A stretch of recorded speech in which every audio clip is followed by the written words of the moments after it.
makan ikan yang disingkat dengan Forikan di Kota Solo, yang merupakan sebagai motivator, kreator, dan aktivator dalam menggerakkan masyarakat kita bagaimana mencintai untuk mengkonsumsi ikan setiap harinya. Dan Pemko, pemerintah Kota Solo, yang juga sudah ikut mendukung kegiatan Forikan Kota Solo, yaitu dengan adanya himbauan dan surat edaran dari Bapak Wali Kota Solo agar seluruh masyarakat Kota Solo baik di tingkat OPD maupun di semua kegiatan akan memperhatikan bagaimana peningkatan konsumsi ikan ini meningkat dari tahun-tahun sebelumnya. Tentu ini sebuah kebanggaan, kebahagiaan, sekaligus tantangan dan tanggung jawab.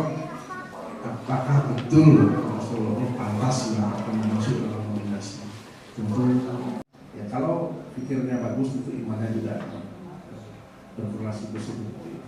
Semoga Allah SWT meridai langkah kita ini, dan sekali lagi terima kasih Ibu Ketua beserta rombongan, dan selamat atas penilaian dan pembinaan sekali. Kegiatan penilaian lapangan tentunya atas keberhasilan Kota Solo masuk dalam nominasi, ya, ada 8 nominasi.